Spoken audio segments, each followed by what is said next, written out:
Alô, alô, alô, Leandro, chamando aqui da base. O caso é o seguinte, pode publicar lá os dividis. Eu só vi 2 ou 3 apagões no primeiro tempo. Eu falei isso até com eles aí para ver se melhor. Falei com o Chico. Entende? O mais eu não cheguei a ver apagão nenhum. Apagão que eu estou falando é uma pequena escuridão que dá de alguns segundos. Fecha a tela. Entende? Escurece. Agora vale a pena. Está muito bem feito. E vocês estão focalizando bem a expressão de cada pessoa. Na minha televisão grandona aparece tudo. A gente vê até o psicossoma da turma que está falando.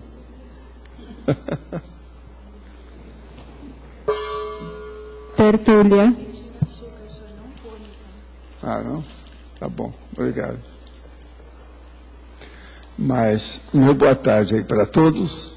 Hoje nós temos aí a centrifugação do ego, dentro da egologia, que é a ação ou efeito de a consciência centrifugar, fazer voluntariamente o desvio ou o afastamento pouco a pouco, pedaço a pedaço, reação a reação, do próprio centro ou núcleo do egoísmo milenar em direção à mega fraternidade libertária.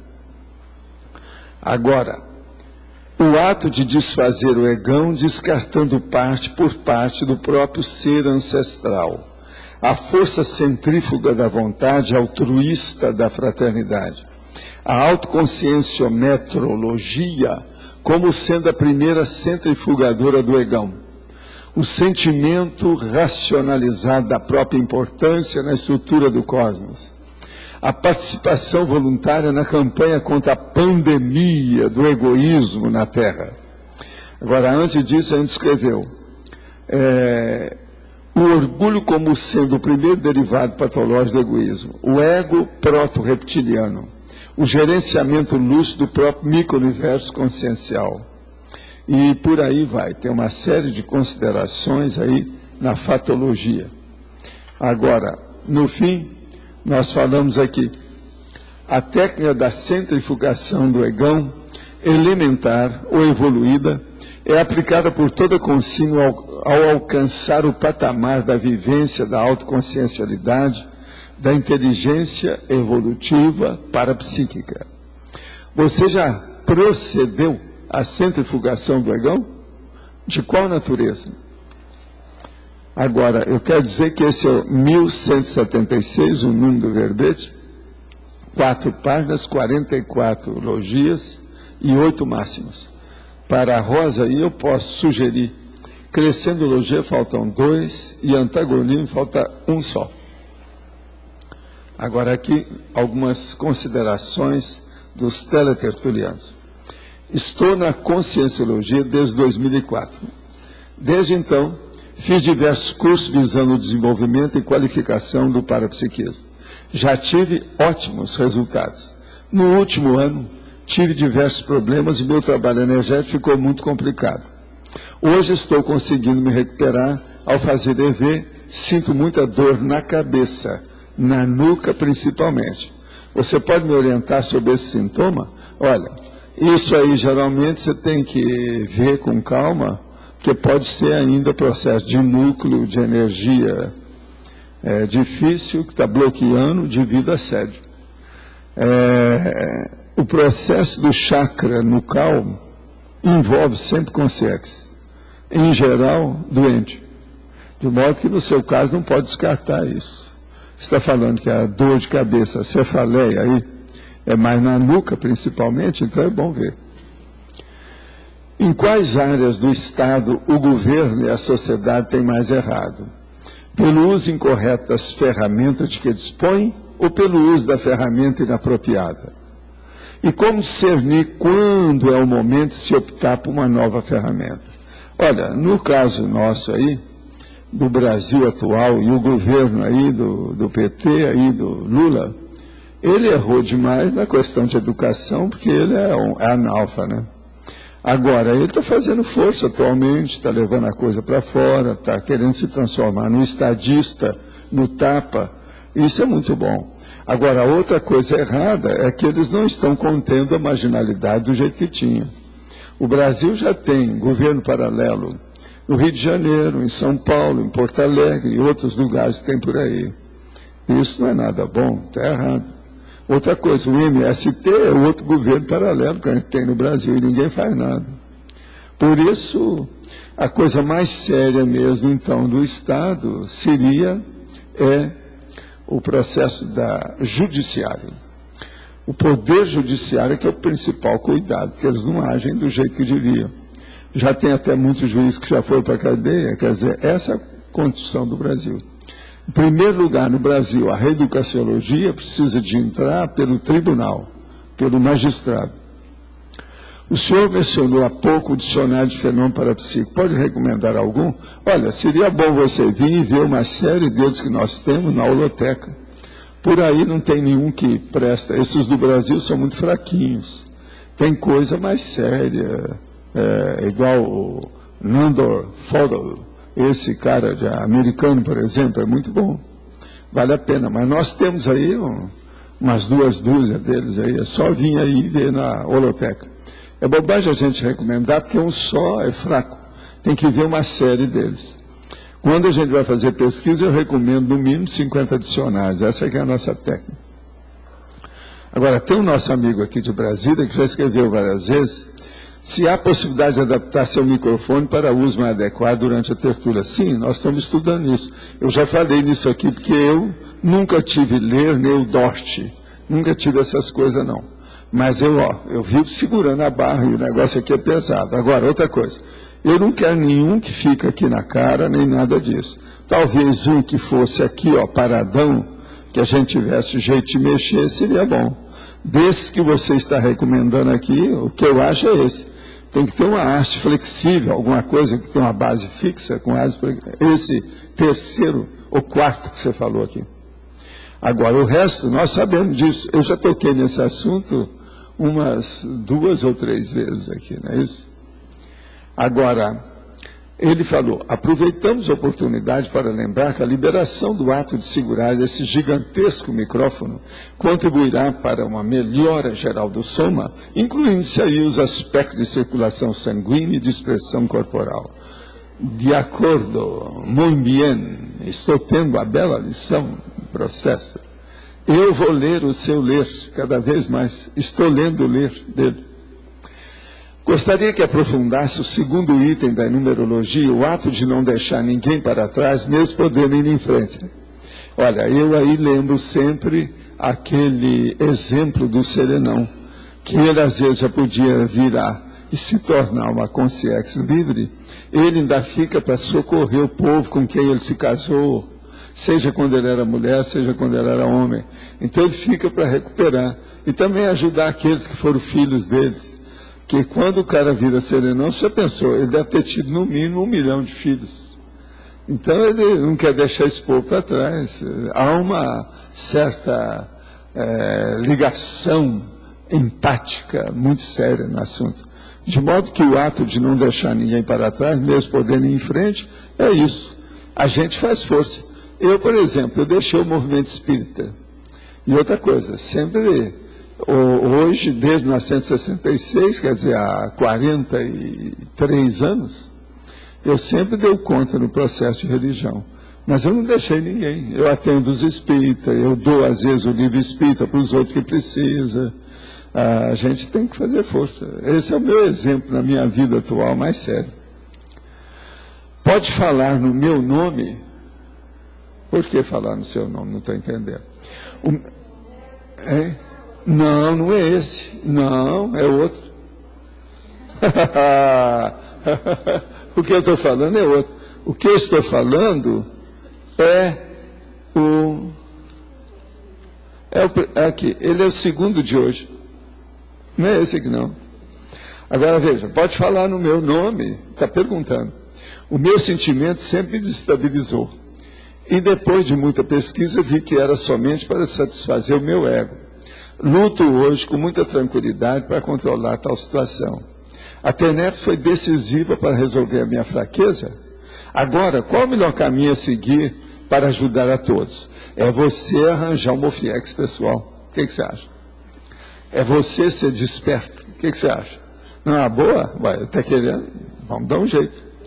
Agora, você está na hora. Outra coisa, ele, Arlinda, da sua área, ele é de Curitiba e é de etnia italiana. Pelo nome dele aí, é tudo italiano, mas como? Olha bem o que você vai falar. Eu quero dizer para vocês que hoje é dia do Monteiro Lobato. Antigamente, o dia de hoje, 18 de abril, era o dia do livro. Hoje eles andaram mudando esse dia do livro, já não é mais. Mas era dia do livro, em parte também por causa do processo do Monteiro Lobato, que chegou a publicar muito livro e fez muito livro ele mesmo e publicou. Agora, ele ajudou muita gente, até hoje ainda tem muita coisa dele. Outra coisa, ele tem um dos bustos nossos, na Galeria dos Gênios, que nós temos aqui no CAE, que é o Monteiro Lobato. Hoje é o dia dele, aniversário dele. Eu quero dizer para vocês a 10ª imersão na cosmoética, o 2º fórum de paradireitologia. É no dia 30 de abril. Hoje é dia 18, então é daqui 12 dias. 8ª imersão laboratorial. É 10ª imersão na cosmoética. 2º fórum de paradireitologia. De 1 a 3 de maio de 2009, no campus do IPC de Saquarema. A temática é a paz, paradireitologia e cosmoeticologia. Bolas é coisa muito séria. Agora, está falando aqui sobre o campus IPC Saquarema, as atividades do laboratório. Depois, as atividades do campo, o Laboratório da Paz, a participação, está sendo apresentada já as coisas do laboratório para todo mundo. Tem introdução à paradireitologia e cosmoeticologia da professora Adriana Rocha. Tem autocosmoeticidade e pacificação consciencial de várias pessoas. Referenciais da educação para a paz. Então tem aqui de todo jeito. A paz habermasiana, é do Habermas, né? Habermas. Então, o reconhecimento da figura do outro enquanto diferente. Cosmoética, cultura da paz, Immanuel Kant. Prepostos elementares da paz. Inflexibilidade autopensênica, autopesquisa aplicada para a direitologia. Pacificação íntima e código de cosmoética. Isso é da Cristina, da Cris. Dinâmica de grupo, acolhimento cosmoético para a promoção da paz. Dinâmica parapsíquica, elaboração de carta aberta à CCCI sobre a paz para a direitologia e cosmoeticologia. Reunião técnica do Colégio Invisível da Cosmoeticologia. De modo que seria bom vocês verem isso. O Colégio Invisível da Cosmoeticologia, a Unici e o IPC estão promovendo esse trabalho. Agora, outra pergunta. Gostaria de saber se existe assistência na evocação de um pedido de TENEPS, ou qual a diferença da assistência entre um pedido formal de TENEPS e uma evocação de pedido de TENEPS. Quando alguém escreve, mas resolve não enviar o pedido, ou mesmo tem a intenção de escrever um pedido a certa pessoa que pratica TENEPS. Olha, aí depende da intenção e do mérito da pessoa. Se ela tem mérito, quase sempre ela é socorrida, assistida, melhorada. Então, tem um amparo. O processo é o mérito. Se a pessoa tem mérito, ela vai. Agora, tudo tem que pensar no merecimento, né? No manual do Mega Pensene e Vocabulário, na página 172, a citação do Mega Pensene. Ego, primeiro amparador. O professor poderia comentar? Sim. Como é que você quer melhorar a sua vida se você não for amparador de você mesmo? Tem jeito? Eu acho difícil. Se uma pessoa não procurar resolver os seus próprios problemas, ela vai ficar com os problemas, não é isso? Não tem outro jeito. A gente não resolve os problemas dentro de um temperamento, do caráter da pessoa. É ela que tem que resolver. Então, por isso que eu falei, ego, primeiro amparador. Vocês não acham que isso tem lógica? O problema é esse. De modo que você aí, ó, que vive mandando as coisas para nós, você tem um ego aberto, você é muito doador das suas coisas, eu te conheço. De modo que o seu ego já começou a se abrir para o cosmos. Isso aí é muito importante. Eu espero que a sua abertura seja cada vez mais ampla. Gostaria de saber o que o professor acha a respeito das profecias maias quanto à transformação radical do mundo no ano 2012, de acordo com o calendário deles. Eu acho isso tudo uma besteirada. Não acho que vai ter tanta mudança, não. Mas, particularmente, eu posso te dizer, no ano 2002 eu vou completar 80 anos, eu quero ver se eu completo também a enciclopédia da Conscienciologia. Então, para mim, se o negócio é esse, o calendário maia já, talvez seja isso que vai nos ajudar. Que a transformação radical do mundo, a nossa pretensão lá no fundo até que seria essa, né? A gente não fala isso, mas até que é, né? A pretensão é muito grande. Por quê? Para lançar uma semente da gente ver a personalidade humana de maneira integral. Agora, em 2012, essa semana passada, o professor me perguntou, quando é que você pretende terminar a enciclopédia? Eu falei assim, ó, no jeito que a carroça continua, ela está indo, não é isso? É assim que ele fala, que o ônibus está caminhando, é 2012, no fim do ano. No fim do ano que vem, eu acho que eu inteiro 2.000 verbetes. Agora, depois tem os verbetes de vocês. Então, eu quero trabalhar no ano 2011 com os verbetes também novos, as coisas todas. E no 2012 é para fazer uma revisão final com inclusão das coisas para acertar os verbetes da enciclopédia. Que tem verbete, por exemplo, que você pega uma seção, tem um elemento só. Outra tem 20. Eu quero fazer isso equalizado. Para isso eu vou precisar de um ano para trabalhar, porque até lá eu vou ter uns 10 volumes. Atualmente eu estou com 6 volumes grandes. A ideia é da publicação mesmo, fisicamente falando. A publicação vai ficar tudo pronto. Você acha que... Até lá a gente põe na internet, põe assim, etc. Tá. Agora, só se vocês pedirem, a gente faz alguns exemplares do jeito que nós já fizemos, com 2, Mas você... Atualmente, se for fazer, são 6. Nossa. Eu estou com 5.000 Mas deve dobrar, páginas prontas. Deve dobrar isso. Ele deve dobrar até lá. Pela minha situação, quando terminar, a meu ver, que era o meu cálculo há muito tempo, são 10 volumes de 900 páginas. Dá mais ou menos 9.000 páginas. Você está entendendo? Se tem 9.000 páginas, ele já está com 5. Ele está com 1.000, está chegando a 1.300 verbetes, né? Mas você vê uma previsão então, assim, tipo 2013, alguma coisa assim? Pelo menos uma primeira edição? Não, talvez no fim do ano de 2012. Eu sei que é a minha previsão aí dos cálculos que eu fiz. Agora, veja, eu não posso deixar os originais do jeito que eles estão. Entendendo? É preciso de normalizar. Eu, por exemplo, se eu deixasse de fazer verbete aqui todo dia, eu resolveria isso em 6 meses. Mas eu vou demorar mais de ano para fazer com calma as inclusões. E outra coisa, tudo que eu pego no original, eu acrescento alguma coisa. Então é um problema. Eu estou trabalhando uma média de 8 horas no computador por dia hoje. Eu trabalho no mínimo 4 horas à noite, depois de manhã quase sempre 1h30, e à tarde 2h30, 3, às vezes 4 horas. Então a média dá mais ou menos 8 horas de computador diário comigo. Fora o resto. Fora o que eu escrevo, fora a coisa que, entendeu? As coisas que eu leio, o problema aqui.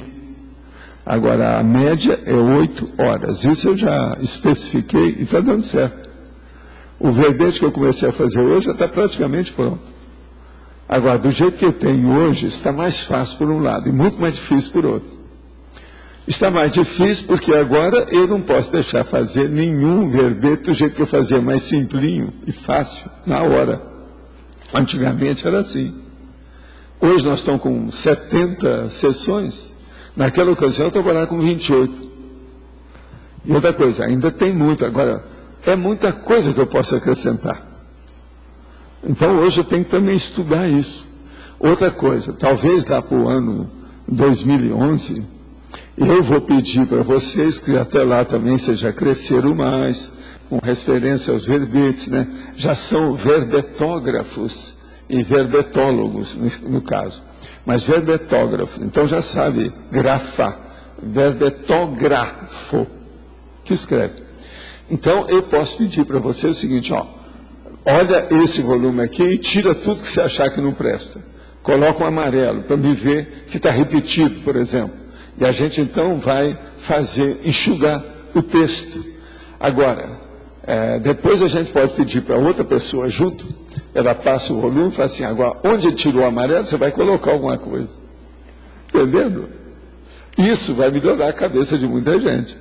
Se for fazer hoje do jeito que está, eu já dei umas dicas. A dica mais importante hoje para os verbetes é o seguinte, a pessoa vai estudar qualquer coisa, ela pega, leva o disquete que ela tiver, quer dizer, o DVD, leva lá no computador, deixa lá, e pega pelo Find, para encontrar, para buscar, para procurar.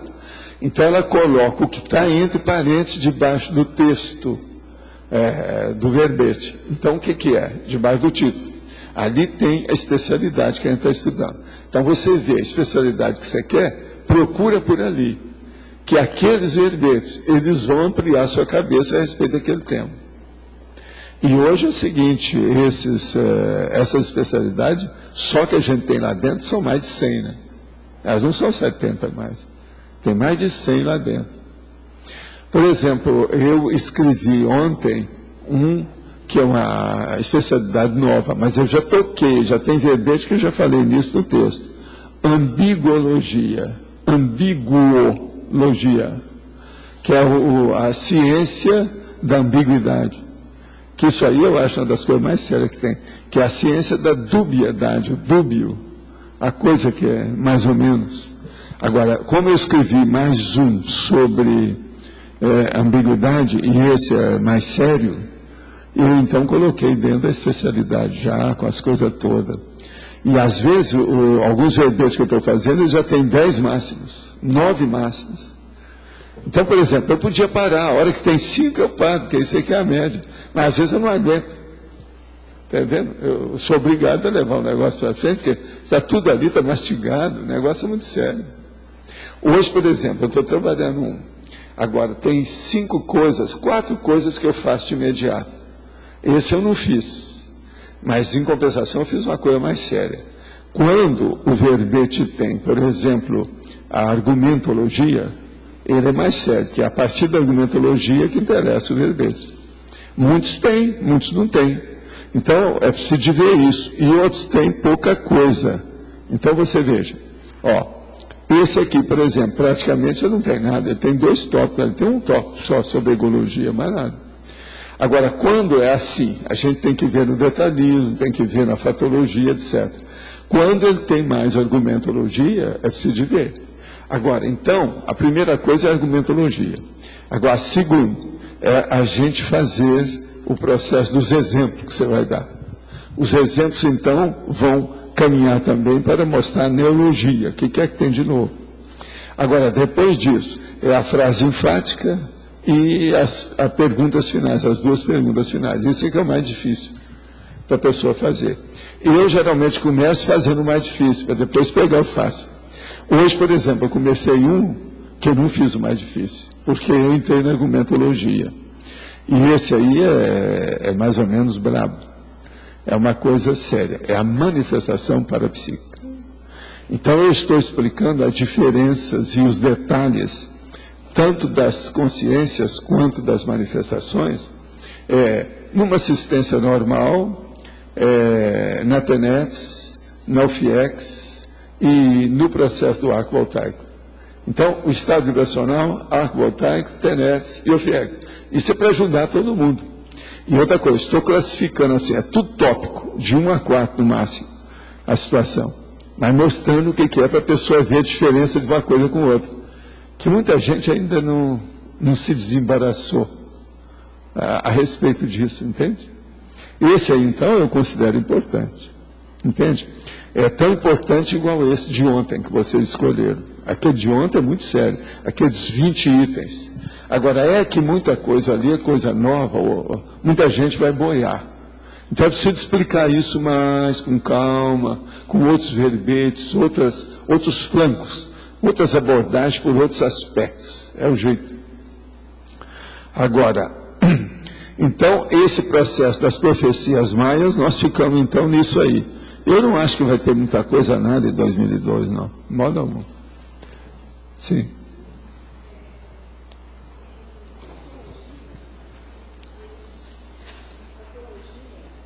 Eu gostaria que o senhor explicasse o ato de desfazer o egão, descartando parte por parte do próprio ser ancestral, e depois o orgulho como sendo o primeiro derivado patológico do egoísmo. O caso todo aí é o seguinte: o ato de desfazer o egão, a pessoa, por exemplo, quando ela vai estudar pelo conscienciograma, lá na Conscius, ou na consciência terapia, eles vão olhar, não, ó, o seu nogódio, o seu busíris, o seu mega trafar, o traço fardo, o pior é esse. Então você tem que primeiro combater esse, depois você vai ver esse outro, depois você vai ver esse outro. Isso é que eu falo aqui, ó, pedaço por pedaço, entende? Parte por parte. Que na definição eu falo pedaço por pedaço, a reação. Isso aí então, por isso que é que eu fiz, antes de tudo, o conscienciograma. Para a pessoa ver através daquelas folhas de avaliação, que são 100 folhas, a pessoa tem uma noção mais séria do que é que ela pode fazer. Ela vê onde ela precisa. Hoje, por exemplo, a Cons, com esse estudo aí do conscienciograma, isso ajuda muito. A ficha que você fez, circular do material, ajuda demais a pessoa a ver isso. Agora, o que se passa? O orgulho, como sendo o primeiro derivado patológico do egoísmo, todo mundo sabe disso. O orgulho é o filho dileto, ou primogênito do egoísmo. Agora, esse orgulho significa soberba, a vaidade, a prepotência, a imponência, o estudo de hegemonia, de supremacia, a monarquia, entende? O processo tudo está aí dentro. Isso tudo é orgulho. Na primeira pergunta, então a gente tem que identificar primeiro o mega trafar. O mega trafar seu.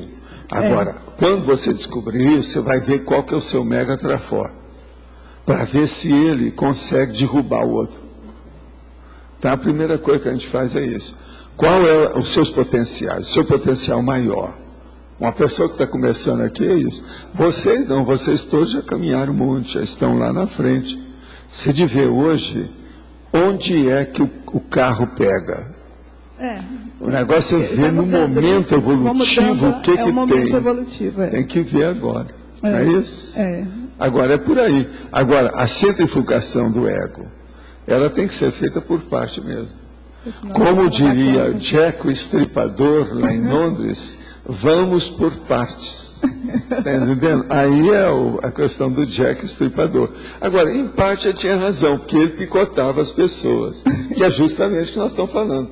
Tem que picotar a consciência, para ver o que faz. Agora, só que tem que o nosso aspecto não é nem um processo de suicídio, sim, e nem de autocídio, de nada. Sim. Mas é o processo de desmembrar a pessoa para ela se ver seriamente. É como se ela colocasse um telescópio, um microscópio e um micrótomo de fora para dentro, vendo a si mesma.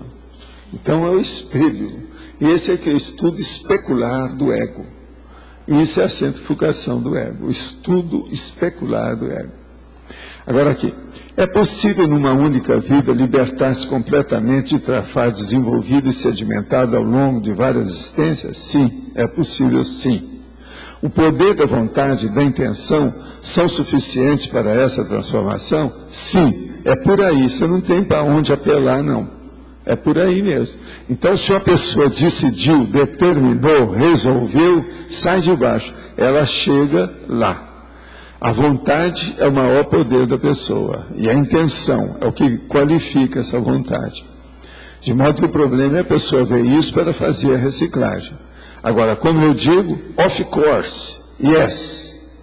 Entende? A coisa funciona. Absolutely. Pode falar.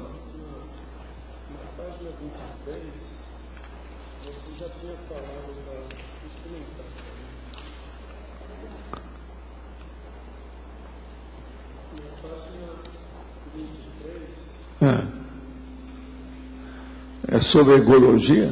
Aí você já falou a questão de fazer em partes, tá?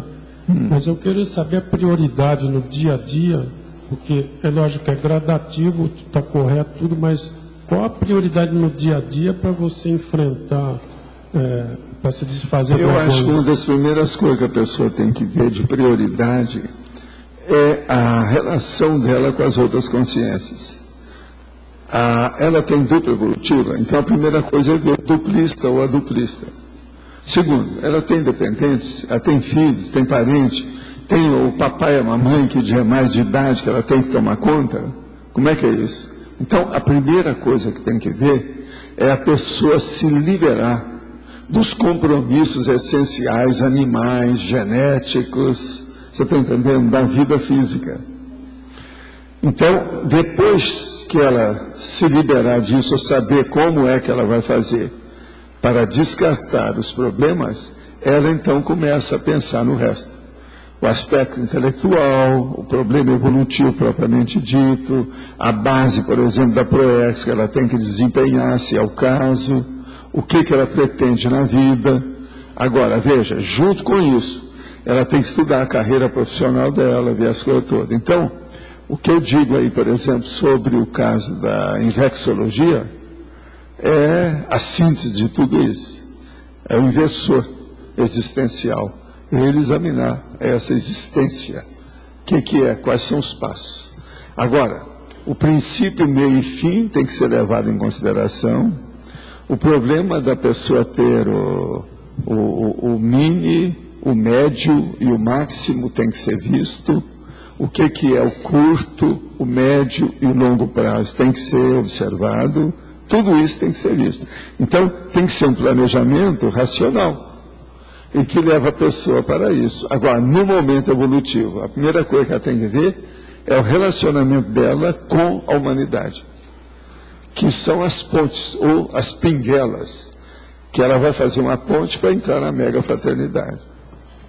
Então, por exemplo, o que é que adianta uma pessoa que quer fazer a TENEPS, sendo que ela é brigada com a mãe, com o pai, com o irmão? Isso não adianta nada. Ela tem que primeiro resolver os processos dela, da família nuclear, pelo menos deixar todo mundo em paz. Mas entra aí também a assistência.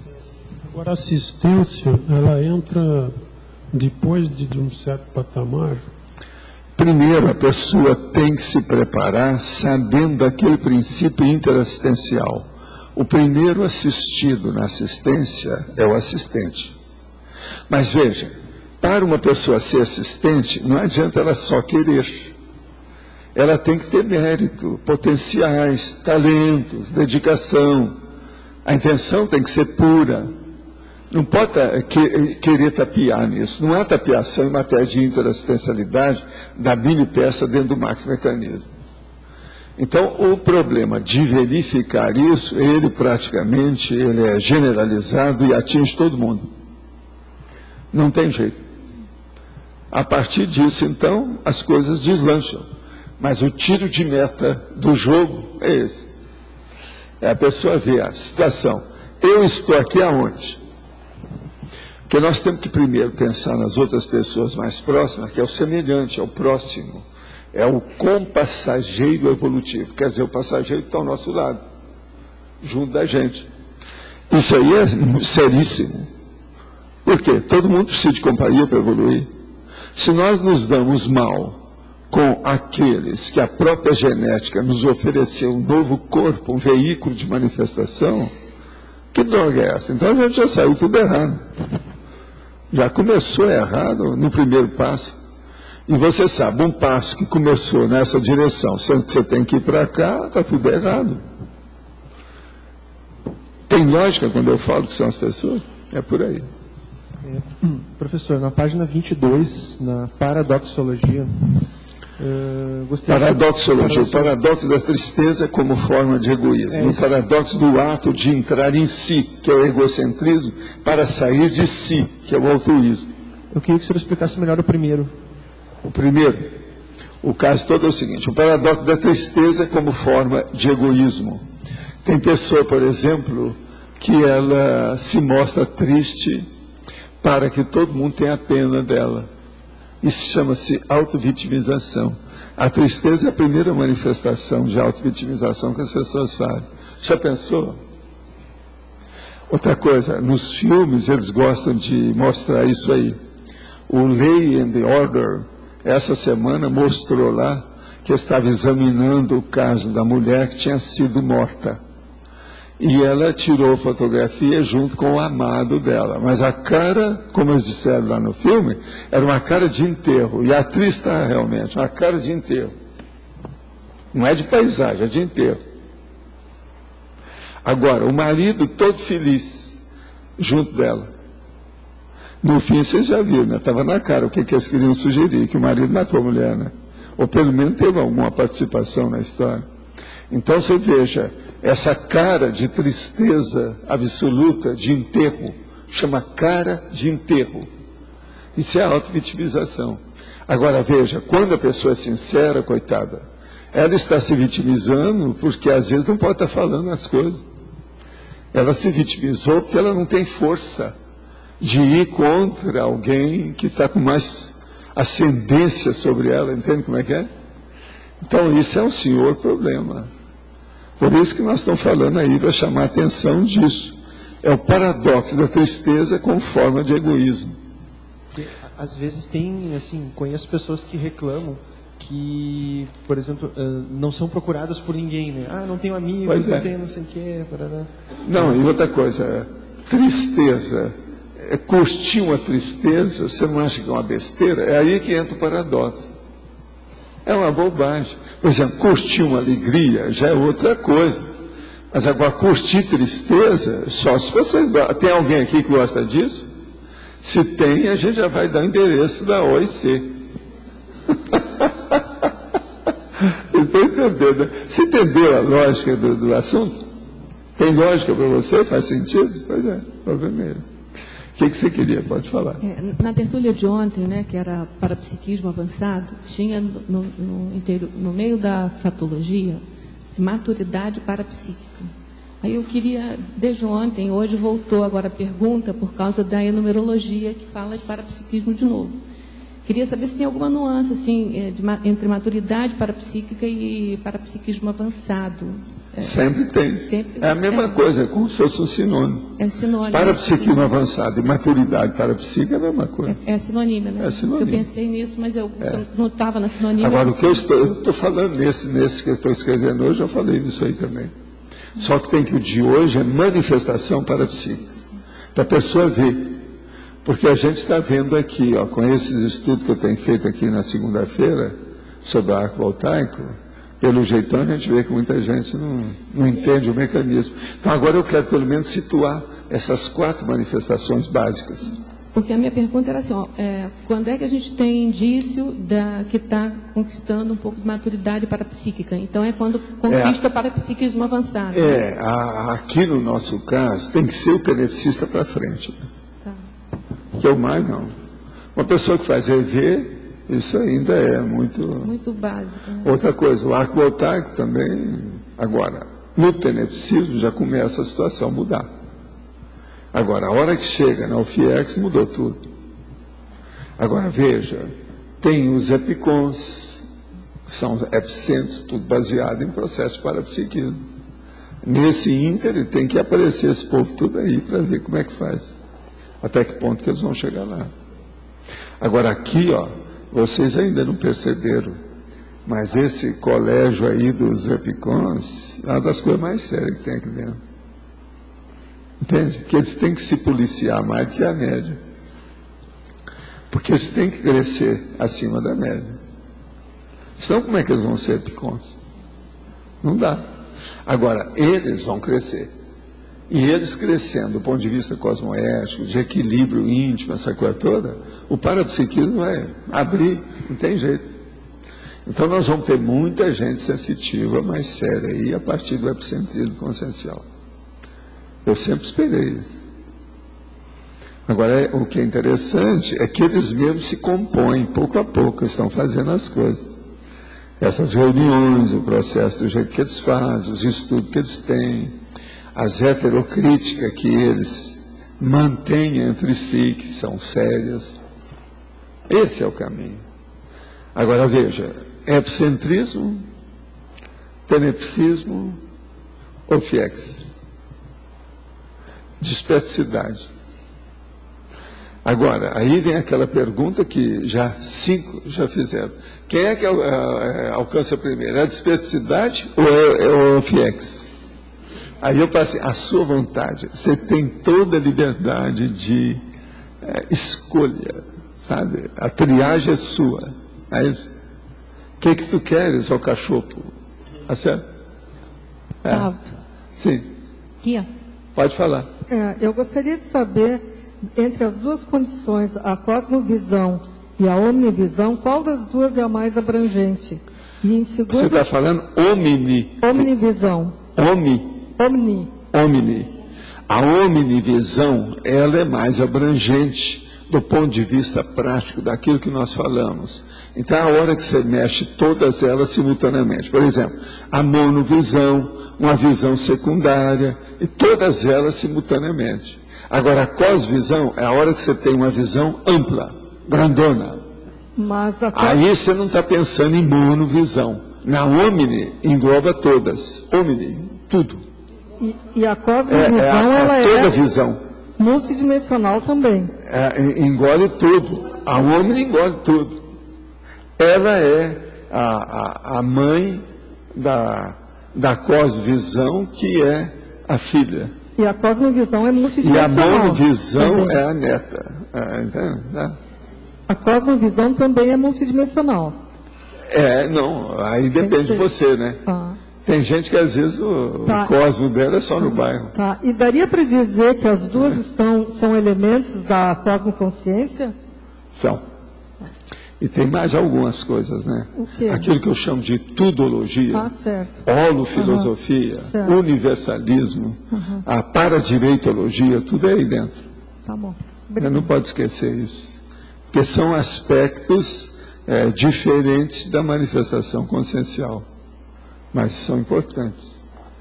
Pode falar. Aqui na página 22, sim, na parafatologia, última linha. O acerto da autoimagem perante as realidades e para realidades. Uma coisa muito séria é a seguinte: existe 3 tipos de autoimagem. A autoimagem sua, a autoimagem que os outros acham que você tem, e a autoimagem sua perante a multidimensionalidade. Então, é aí também o que a comparadora acha de você. Então, a rigor, você pode ter até 4. Você tem uma perante o povo, outra perante a sociexologia, que é a parapopulação extrafísica, e uma do povo perante você, e outra da parapopulação perante você. Então, aí a gente fala para você, o acerto da autoimagem perante a realidade e para a realidade. Por exemplo, você não tem mais assediador. Então, a sua imagem já deve ter melhorado um bocado. Agora, você tem noção disso? Aí é você que tem que saber com você. Até que ponto que a sua imagem, ela está bem próxima da realidade que eu penso que você tem, da sua imagem. Ou que o seu amparador acha de você. Aí é um problema da pessoa pensar. Agora, se você for pensar, você vai ver que a centrifugação do ego, ela precisa disso, né? Isso aí é seríssimo. Nós estamos mexendo no nogórdio, na essência, no cerne do processo do indivíduo, da consciência, do cidadão, entende? Da consciência lúcida. O acerto seria ter uma só autoimagem. Não, que ela fosse sempre mais ou menos a mesma. Que haja erro de quem interpretar você, mas você não pode ter erro na interpretação de si mesma. Está claro? Que os outros errem, mas você não pode ter esse erro.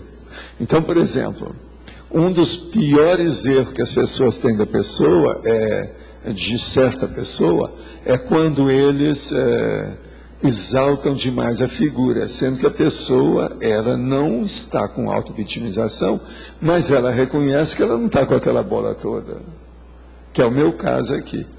É justamente isso. Muita gente aqui aumenta muito a minha bola, enche demais o negócio. Eu não posso cuspir nessa turma, você está entendendo?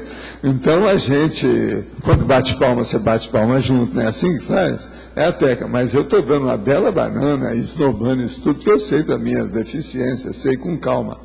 Agora, ó, isso é uma pena, mas não é por causa de mim, não. É por causa de vocês. Professor. Por quê? Por quê? Se vocês estão exaltando a minha autoimagem, é porque vocês estão exaltando a de vocês. Porque a maioria de nós todos, nós julgamos as pessoas por aquilo que a gente entende. Aquilo que a gente entende é a análise da nossa consciência. Isso é terrível que eu estou falando aqui para vocês. Eu não gosto de tocar muito nesse assunto, mas eu acho que agora vocês já estão maduros para aguentar, né? Aquele que não passar bem nesse fim de semana, que agora tem um feriadão de sanduíche até terça-feira, vocês falam para mim que a gente dá um jeito. Mas veja, que isso é verdade, Agora tem que entender essa condição. Muitos não querem nem entender isso. Não, passa. Leva isso na flauta. Quando leva na flauta, quer dizer, leva na arte. É como se isso fosse poesia, uma coisa lírica, romântica, deixa passar. Processo de amizade. Mas não é. Então, a pior coisa que tem, o maior erro que tem, é a pessoa de fora que analisa a outra, exaltando essa outra, sendo que ela está errada. Por exemplo, deprimir a outra não é tão ruim. Muito embora seja anticosmoético. Mas não é tão ruim. Essa outra é muito pior. Então, a anticosmoética é ainda pior ainda. Por quê? Junta a ignorância pessoal com a ignorância alheia. Ou vice-versa, a ignorância alheia com a ignorância pessoal. Vocês escolham a abordagem. Isso aí, então, é uma mistureba. Você entendeu isso direitinho, o que eu estou falando? Isso é uma mistureba de auto-engano, né? Então, a hora que eu falo, as coisas que eu brinco muito com o Arlindo, o Loche, o Adélio, essa coisa toda que a gente fala, quando vocês começam a falar, não, mas não é assim. E outra coisa, geralmente vocês riam demais. Como eu comecei a falar muito nisso, agora está diminuindo um pouquinho o riso, mas ainda tem muito. Antes era pior. Agora, que isso é uma bobagem enorme, Você está entendendo que não é bem assim. Agora, o processo todo difícil é o seguinte. As abordagens da consciência, elas se dão pelo nível de acuidade, ou hiperacuidade, de holomaturidade, de percussiência, ou, no caso, de parapercussiência da pessoa. Por isso que eu insisto tanto, a gente fala as coisas aí, por exemplo, com a Flávia, sobre a conscienciometrologia, que é o conscienciograma. Por isso que eu demorei 22 anos fazendo aquele livrinho. É um manual pequenininho, mas aquilo é terrível. É um dos piores livros que eu tenho em matéria de impacto. Para quem entende, para quem quer entender, não é bem quem entende, é quem quer entender, porque a pessoa às vezes ainda não entende aquilo, ela vai ver depois. Ô, Valdo, eu estou no 2º livro do Conscienciograma. E, de vez em quando, eu pego. Atualmente, eu estou revendo todas as minhas questões, as questões que eu respondi, estou respondendo de novo. E ele é tão interessante que, à medida que você passa, você vai mudando. Cada vez que você olha o livro...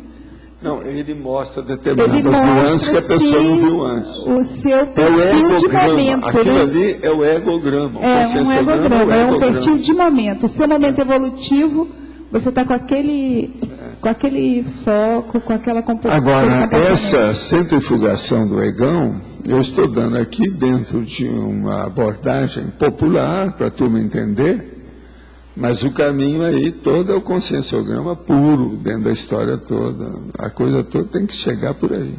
Mas fala, Locha. Valdo, eu queria fazer menção aqui 2 pontos que você coloca e aí fazer uma pergunta. Na fatuística, o item fatologia, de baixo para cima, na 5ª linha, tem a autoconsciência quanto os deveres evolutivos. Tá? E na página 22, na crescendologia, na 2ª linha, da primeira para a 2ª, né? O crescendo senso de egoísmo, senso de dever. Sim. Eu gostaria de saber como ampliar o senso de dever, que é o aspecto da deontologia até certo ponto, né? O problema para fazer isso, a pessoa tem que estudar o processo da ética na filosofia, que é o problema da cosmoética lá no fim. Então, por exemplo, você vai ver se uma pessoa entende disso se você perguntar e pedir a ela qual é o seu código pessoal de cosmoética. Se ela já escreveu um código desse, você vai ver o nível que ela já alcançou para isso. É o nível de autodedução evolutiva, dentro da inteligência evolutiva. E isso tem que partir a respeito da cosmoética, a cosmoeticologia. Então, por exemplo, essa imersão na cosmoética eles vão fazer lá em Saquarema. Isso é muito importante hoje. Agora, é bom quando a gente vê o para-direito aí com eles e tal. O fórum de para-direitologia. Isso é seríssimo. Estudos aí já mostram um avanço no nosso processo da conscienciologia. E outra coisa, fazendo isso no Rio de Janeiro, as pessoas têm que se deslocar e ir até Saquarema, esse negócio todo é uma coisa séria. Agora, Valdo, esse senso de dever tem muito a ver com a responsabilidade, né? A noção que a pessoa tem da responsabilidade dela. O dever, a gente sempre tem que pensar em obrigação, responsabilidade, incumbência, empreendimento, proex é a sua área lá. Isso aí não tem jeito. E outra coisa, a evolução do ponto de vista de prioridade. A gente também não pode esquecer isso. Hoje eu penso que esse assunto, sobre esse aspecto, ele já está muito difundido entre nós. A turma da CCCI já sabe isso. Agora, o problema é que a maioria sabe ainda, de um ponto de vista teórico. O caso agora é passar para a teática. Então, aí vocês estão contribuindo para isso. Uma imersão igual a essa que esse evento está contribuindo para isso. O trabalho, por exemplo, que a Carla tem feito esse tempo todo aí sobre parapolítica e paradireito, também é muito sério. Até o trabalho do Jaime também pesa muito na balança disso. Valdo, falando isso que o Lógico falou, é que você tem aqui na fatologia, na primeira linha da página 22, ele fala o sentimento racionalizado da própria importância na estrutura do cosmos. Sim. Como que tem esse sentimento entre o dever, né, e essa visão interior? O problema todo é o seguinte, há uma coisa aí muito séria. É a sua realidade e a autovitimização. Você está entre essas duas realidades. Então, a sua realidade, você não é mais uma pulga, por exemplo. Você não é mais uma bactéria. Pelo contrário, você é muita bactéria atualmente. Mas veja, isso tem outro valor. Então, veja, você não pode se desprezar dentro do valor que você veio. Há uma série de fatores que estão sendo investidos em você. É muito dinheiro. São vários tipos de moedas. A moeda, por exemplo, da companhia, a moeda da amizade, a moeda da assistência extrafísica, a moeda do curso intermissivo que você fez. Há um problema de investimento em você muito grande. Então, mesmo que você queira diminuir, aí é o contrário daquilo que eu estava falando agora há pouco. É o outro aspecto. Nós estamos agora fazendo abordagem pelo outro lado. Então, o que é que se passa? Mesmo que você vai ter alguma vitimização, você não pode ter vitimização de tudo. Você não é desprezível, nem desprezado no cosmos. Você já tem um local no cosmos seu. Agora, você corresponde a essa realidade? É isso aqui que eu estou dizendo. O sentimento racionalizado da própria importância na estrutura do cosmos. Não adianta você falar do jeito que o Chico Xavier falava. Não, o meu nome é Cisco, eu sou Francisco. Isso tudo é demagogia religiosa. Você está entendendo como é que é? Quem sou eu, primo? Você está entendendo? Isso é demagogia religiosa. A pessoa tem que assumir o que ela é. Então, por exemplo, a pessoa vem aqui e fala para mim, eu sou obrigado a falar para ela, eu não sou analfabeto, eu não posso fazer essa besteira que você está querendo. Isso aí é para analfabeto. Eu não sou apedeuta. Eu já fiz curso, todos esses anos que eu dediquei para estudar, eu não posso jogar isso fora. Eu não sou uma pessoa apedeuta. Agora veja, eu não vou me expor nisso ou falar qualquer coisa, o povo vai achar que eu sou cabotino, mas escuta, no fundo, a gente tem pouco ligar para isso também, não interessa. Não interessa ser modesto, se não é, se a pessoa vai entender, não vai entender. O problema é dela. Posicionamento. O processo é você. Qual é o nível que você tem de equilíbrio para sustentar isso perante a sua paraprocedência? Você vai voltar para lá. Você está bem nisso? Como é que é você perante isso? É aí que eu falo para vocês, eu sei dos meus defeitos, mas eu sei também do que é que eu já fiz. Nós não podemos desprezar o trabalho que a gente fez. Você tem que dar valor para as suas realizações. Isso não pode ser. Senão o que é? Isso é um suicídio moral, ético, intelectual. Você entendeu aí? Então veja, nessa questão da centrifugação do ego, isso aqui, ó, eu coloquei, eu falei aqui na hora que eu li. Você estava aí já quando eu comecei? Eu falei isso aí, você está perguntando. O sentimento racionalizado da própria importância da estrutura do corpo. Vocês lembram que eu falei logo que começou a minha leitura? Que isso é seríssimo.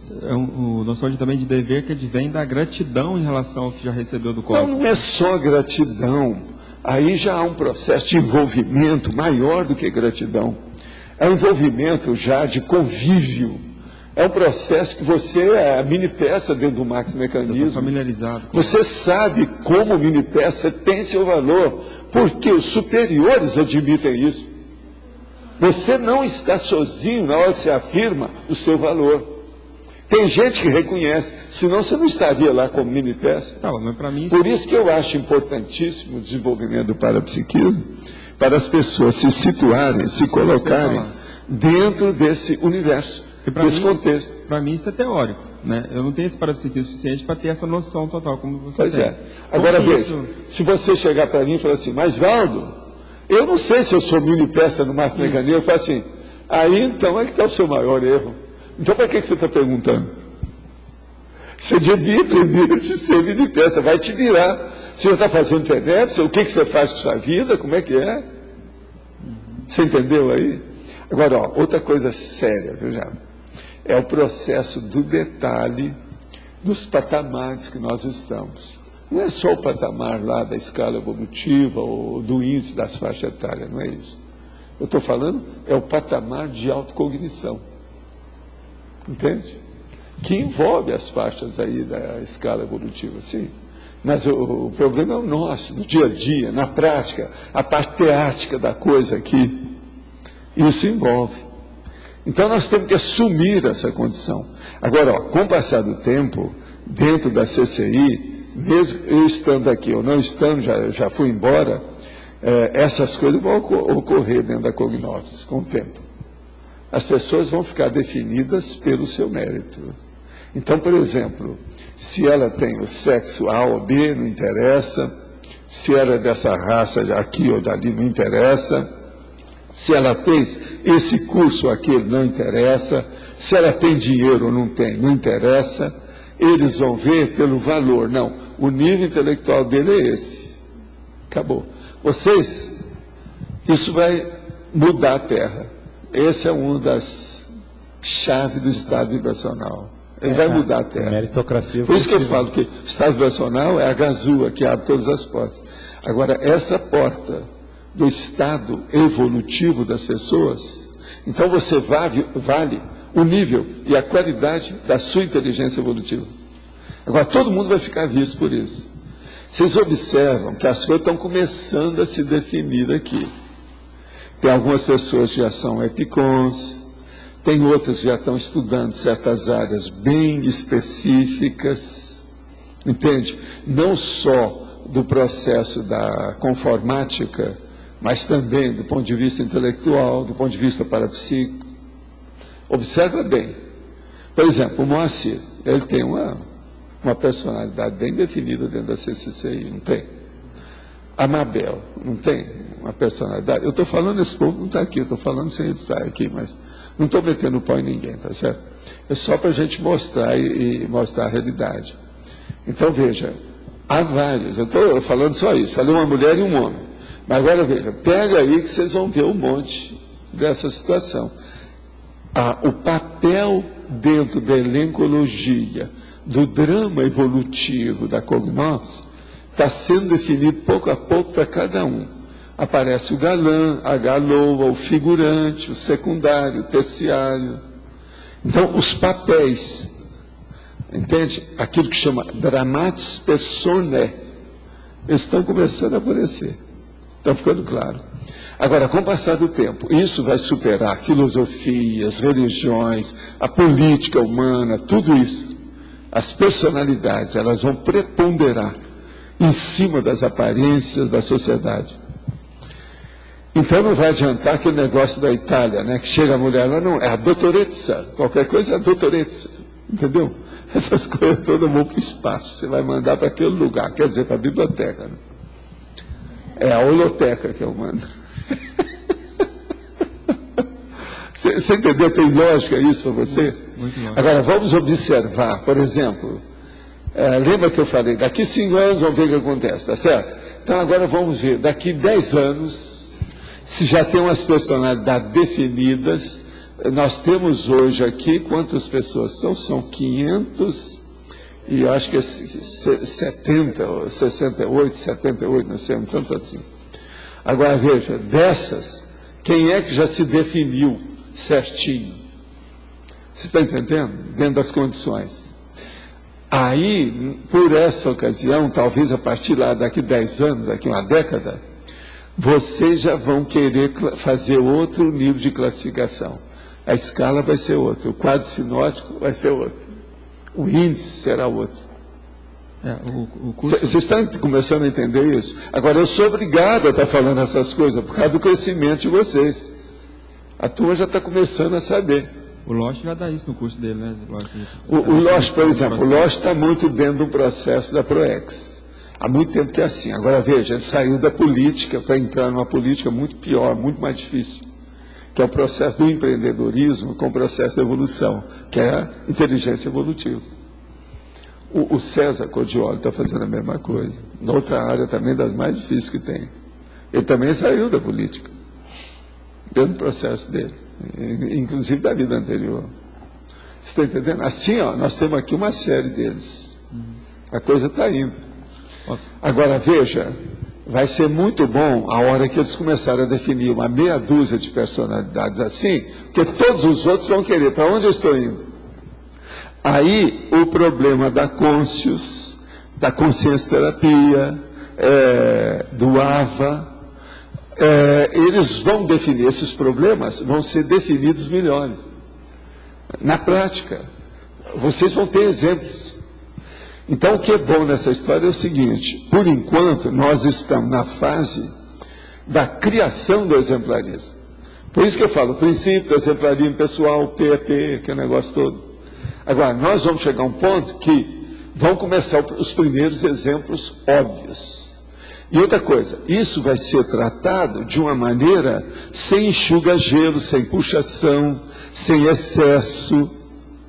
Você está entendendo? Não vai ter bajulação nesse processo, vai ter reconhecimento.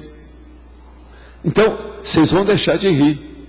Essas coisas vão ser interpretadas com seriedade, porque por enquanto é interpretada na base do riso. Vocês estão entendendo como é que é? Agora veja, é maturidade ou não é? João, você está de acordo com esse ponto de vista? Não tem lógica? Agora, vamos examinar isso. Vocês estão crescendo galopantemente, quer dizer, de modo galopante. Muito mais do que vocês estão pensando. E eu vejo por causa das consciências. As consciências já não olham vocês mais quando nós começamos ali naquele quartinho ali do refeitório. Eles já estão olhando vocês diferentes aqui. Já tem gente que quando vai fazer uma pergunta, eu noto que as consciências prestam atenção. Isso não era tanto assim, não. Um dia desse, estava aí alguém falando, eu quis me sair, desvencilhei só para ver se via pela clarividência. Eu vi isso aqui, várias consciências assim.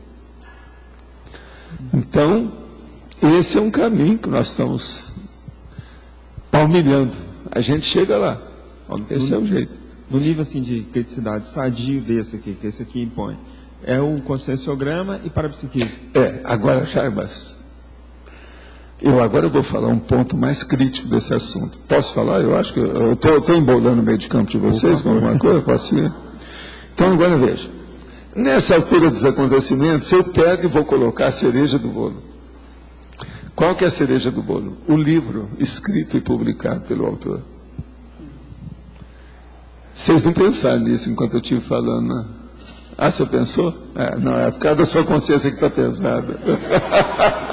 Ela pensou por causa da consciência dela que está uma tonelada em cima do Corona Chakra.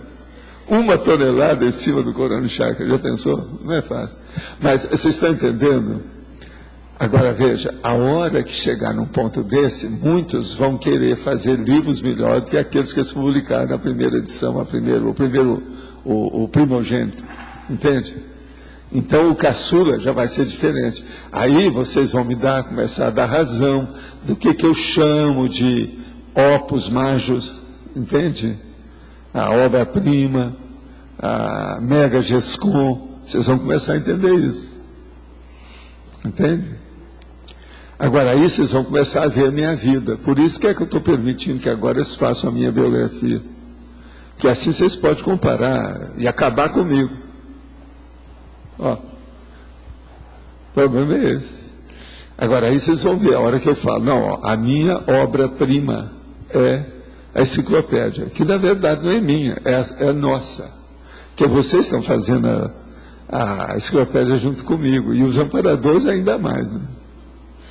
Agora veja, essa que é. Outra coisa, aquilo que eu falo, que eu já expliquei aqui umas 4 ou 5 vezes nesses 7 anos, sobre o problema, o que são os meios e o que são os fins. E outra coisa, isso eu tenho falado, claro, a odontologia para mim foi um meio, a medicina para mim foi um meio, o meu processo de curso no exterior, tudo foi um meio. Tudo isso, o centro da consciência contínua foi um meio. Os processos do movimento espírita, tudo foi um meio. Entende? O problema meu do IIPC, tudo foi um meio para mim. O meu objetivo é quando eu comecei a fazer as coisas aqui. Por isso que eu defendo o CAEC, defendo o FOS, que é isso que é o meu ponto alto. A minha vida, eu canalizei tudo para isso. Só para esperar vocês foi 2 ou 3 ou 4 gerações. Agora depois, acumulando todo esse material aí, eu era uma espécie de almoxarife, quer dizer, almoxarifado, né? É um almoxarife que é o cara que toma conta. Eu era um almoxarife desse material. E hoje nós temos uma holoteca e estamos caminhando para fazer um mega centro cultural baseado nisso. Mas veja, o que interessa nisso é o resumo que eu estou falando, um resumo grande, que é a enciclopédia. Esse é o meu objetivo. Tudo mais eu caminhei para isso. Então vocês vão começar a ver o que é meio na minha vida e o que é fim.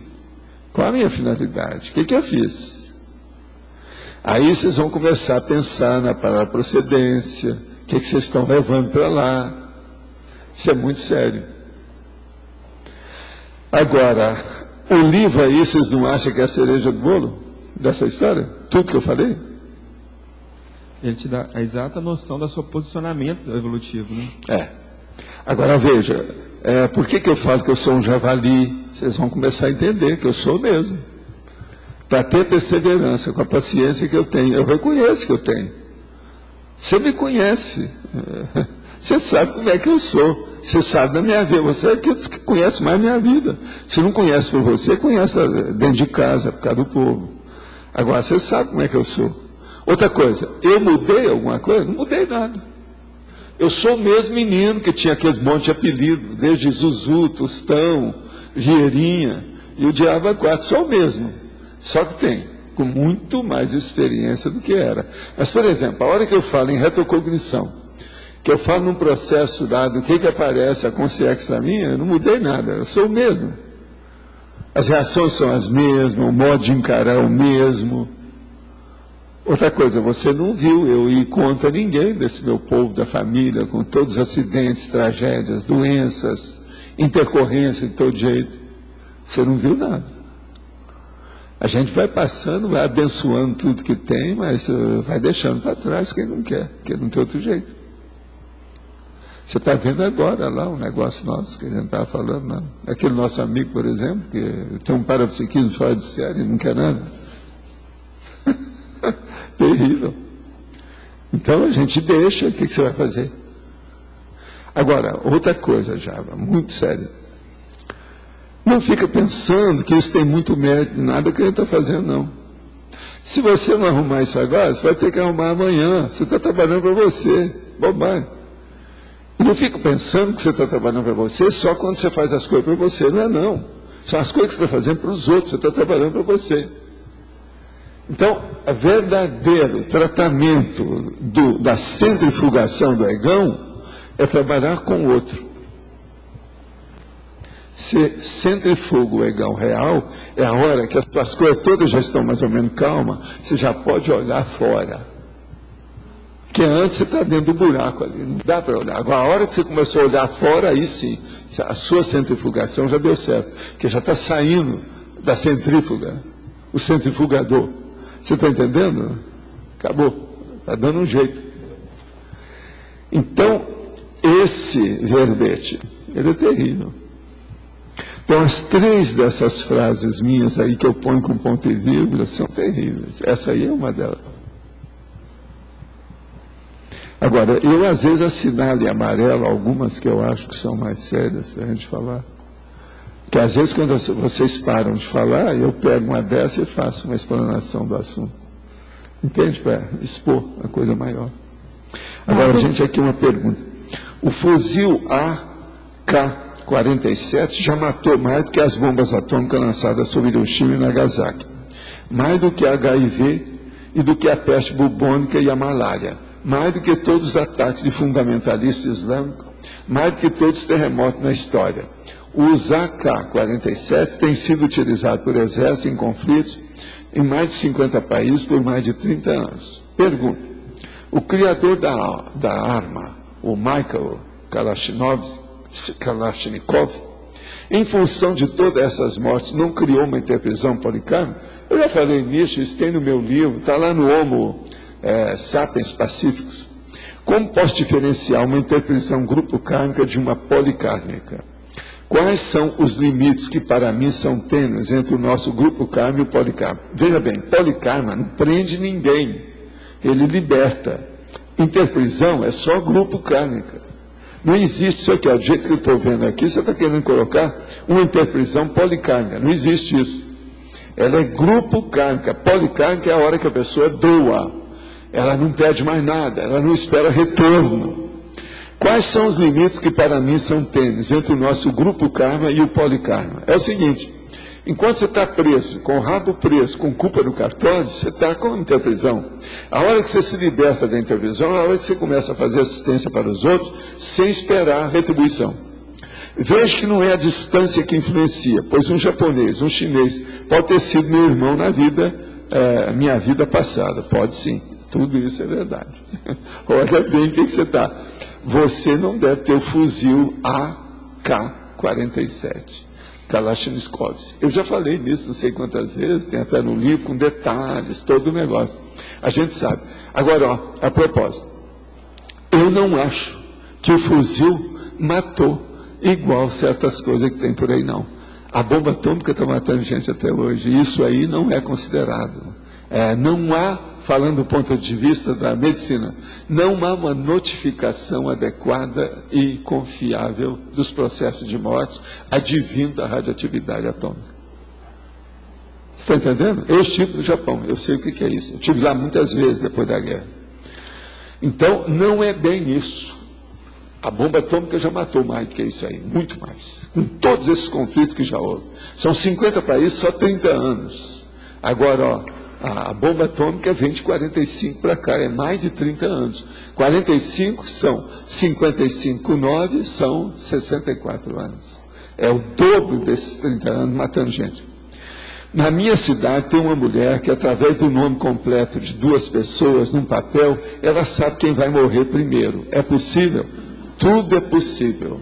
Aí ela pode ser uma sensitiva que está usando esses recursos que nós chamamos que é a muletaria. Muletaria é o almoxarifado de muletas que as pessoas usam para fazer isso. Tem uns que vê a mão da pessoa, o outro coloca um cristal, o outro vê, abre um frango e olha lá dentro o que é que tem dentro dele, nos intestinos do frango. Tem outro que vê a mão esquerda da pessoa. Tem outro que quer ver o pezinho da pessoa, ou o pé dela. Eu mesmo, às vezes, quero ver o pé da pessoa para ver certas coisas em matéria de energia. Então, isso varia infinito. Tudo isso é muleta. Agora, o processo mais sério é essa pessoa desenvolver para dispensar essas muletas, que ela não vai precisar disso. Então, isso é sério. Agora, a propósito, eu estou sentindo aqui, o renumerador está me falando uma coisa. Para não deixar esse aqui, não, que o nosso amigo lá precisa esclarecer uma coisa. Deixa eu falar aqui. Para você aí que eu estava falando antes, do fuzil, é o seguinte. Guarda bem na sua cabeça o que a gente está falando com polikarmalidade. Existe egokarma, grupo karma e polikarma. Dentro da holokarmalidade, entende? A holokarmologia. A polikarmalidade é quando a pessoa faz sacrifício por ela mesma e não fala nada para ninguém, nem reclama para ninguém.